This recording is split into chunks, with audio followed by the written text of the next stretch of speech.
Story तो सुनिए, 6 आदमी भूखे थे, जंगल में गए थे, एक झाड़ मिल गया, बस इतनी सी बात। अब भूख लग रही तो क्या करेंगे बताओ?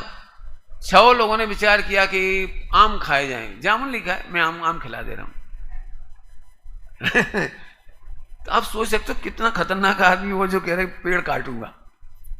इसके लिए मैं थोड़ा फैलाना चाहता हूं। सुदृष्टि तरंगिणी में इसको एक बहुत अच्छा रूपक दिया है, बड़ा प्यारा रूपक, सुनना सब लोग, बहुत मस्त रूपक है, मुझे बहुत पसंद है, मैं उसको यहां समझाना चाह रहा हूं। उसका नाम है धर्म घाती भोग। जरा नाम बोलो, धर्म घाती भोग। नाम बोलो एक बार। वो दूसरे प्रसंग में दिया है, लेकिन बहुत प्यारा प्रसंग है, सभी सुनने जैसी बात है। ऐसा भोग जिससे धर्म का घात हो, ऐसा भोग जिससे, अभी आप सोचो, इसको 4 आम खाने थे, लेकिन ऐसे आम खाना चाहता है जिससे झाड़ी नष्ट हो जाए। धर्मघाती, धर्मघाती समझ गए? ए विदिशा, क्या कर रहे थे? पेन रखो, मुझे देखो, बोर हो गए, आम नहीं खाना तो जामुन खिला देंगे, चिंता नहीं करो। अच्छे से सुनो। तो मैं क्या बोल रहा था? वो धर्मघाती भोग सुनने जैसी बात है। जो उन्होंने घटित किया वो बहुत प्यारा घटित किया, मैं उसी को बता रहा हूं आपको। आप सुबह सुबह उठ करके चाय पी रहे हैं लेकिन मंदिर नहीं जा रहे हैं, ये धर्मघाती भोग है।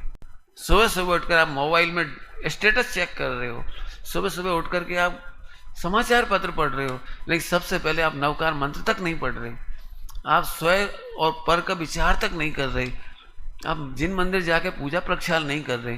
इसके लिए उन्होंने लिखा धर्मघाती भोग। आज आपको जो अच्छा शरीर मिला है, ये देशशास्त्र गुरु मिले, एक कुल मिला है, ये तो पुण्य से मिला था आपको, लेकिन अब आप उस पुण्य का घात कर रहे हो। वर्तमान में भोग के चक्कर में क्या कर रहे हो? घात।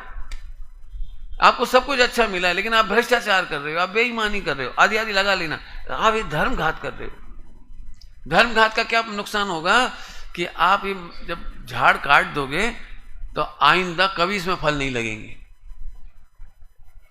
उसमें एग्जाम्पल दिया, एक आदमी का बहुत बड़ा बगीचा था और सब तरह के फल थे उसमें, बड़ा प्रसन्न रहता था, साल भर मेहनत करता था और लाखों रुपए की इनकम थी, लाखों रुपए की इनकम थी, साल भर मेहनत भी करना पड़ती थी, साल भर। एक व्यक्ति आया, तुम बेकार में इतनी मेहनत करते हो, साल भर मेहनत करते हो, एक काम करो, ये पूरे बाग की लकड़ियां मुझे दे दो और 1 करोड़ ले लो, 1 करोड़ ले लो और सारा बाग की लकड़ी मुझे दे दो। उसने कहा जी 1 करोड़ भी नहीं, बैठे ठाली, मुझे बाग में भी नहीं जाए। इसके सेल चले गए लगता है ना, इसके सेल चला गया, आवाज जा रही है, हैं? नहीं नहीं आ रही, कंबड़ हो रही बीच में। हेलो हेलो, समझ में आ रहा है कुछ? क्यों बिना मेहनत के 1 करोड़ रुपए मिले तो क्या करना चाहिए बोलो? उसमें भी सेल डाल नहीं डाले, आ जाए कर लो, कोई बात नहीं, मुझे चेंज दिखाई दे रहा है इसलिए कह रहा हूं। हेलो, बहुत बढ़िया, आ जाओ बेटे। अब आवाज सही आई नहीं, उसमें थोड़ी मुझे परेशानी आ रही थी। सोचो 1 करोड़ रुपए मिल रहा है, बगीचे में भी नहीं जाना है आपको, साल भर मस्त रहो।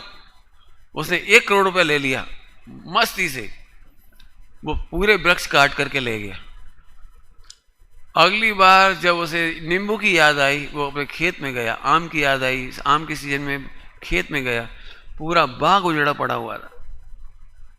ये दृष्टांत इतना मार्मिक दिया है, मुझे इतना प्यारा लगता है ये दृष्टांत। ऐसे आपको भाई साहब, ये जो वीतरागी देव गुरु धर्म का मिलना, क्षयोपशम का मिलना, मन कसाय का मिलना, ये हमारा जबरदस्त बाग फला है।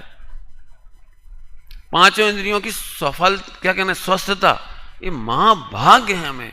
आज हमको लेस्या ही पढ़ाई जाती थी, रत्नत्रय के नाम पर लेस्या पढ़ाई जाती थी, मोक्ष मार्ग के नाम पर लेस्या पढ़ाई जाती थी, सारे के सारे जगह लेस्या ही लेस्या छाई थी। आज हमारा महाभाग्य है कि हम फिल्टर करके लेस्या को आउट करते हैं और अतीन्द्रिय ज्ञान से देखते हैं कि क्रोध क्या है, मान क्या है, माया क्या है, लोभ क्या है, गुणस्थान क्या है, आनंद क्या है। आनंद के बारे में जितनी भ्रांति है वो सब लेस्या वाली है। मैं आनंद का जितना वर्णन सुनते हो आप, रोमांचित हो जाता है। रोमांच कैसे हो जाता है बता दे जरा। अब जितने लोग हैं सम्यक दर्शन के नाम पर रोम देखा, रोम तो खड़ो ही नहीं हुआ।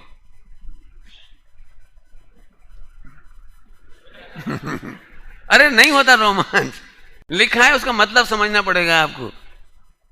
फिर एक भजन चल रहा है ना, भजन, रस नीरस हो जाए तत्क्षण, और ऐसे ऐसा स्वयं संवेदन का रस आता है, अतीन्द्रिय आत्मा का आनंद झड़ता है। अब ये सब शब्दों बड़ी परेशान करती सारी सारी। मैं अभी ज्यादा चक्कर में नहीं पड़ूंगा। कोई कहता है मीठा मीठा आस्वाद आता है, मैंने बहुत चेक करके देखा, मुझे तो कहीं कुछ नहीं मिला, बाद में लेस से निकालनी पड़ी उसमें से छान करके। तो इतना बढ़िया सब कुछ मिला। और इस समय में हम स्वाध्याय ना करें, आपकी भाषा में कहें तो आप स्टडी ना करें, आप 5 साल में अपने खेत को जला देंगे, नष्ट कर देंगे। इसके बाद आप नौकरी के लिए तरसेंगे, टैलेंट के लिए तरसेंगे, 4 विद्वानों में बैठने के लिए तरसेंगे आप। इसका मतलब पूरा जीवन अब आपको वो फल नहीं मिलेंगे जो मिलने चाहिए थे। बाग काटने का मतलब इतना बढ़िया लिखा उसमें, ठीक। धर्म घाती भोग करने लायक नहीं है। जैसे मार्केट में अक्षय तृतीया की दुकान चल रही हो, उसे वो क्रिकेट का मैच देखे, सोने चांदी की दुकान पर भीड़ पड़ रही है, उसे ग्राहक से कोई मतलब नहीं, मैच देख रहा है वो तो 2020 है, भारत और पाकिस्तान का फाइनल। मालूम पड़ा साल भर की दुकानदारी समाप्त। एक दृष्टांत देने के लिए, खूब सोचना, बहुत प्यारा है।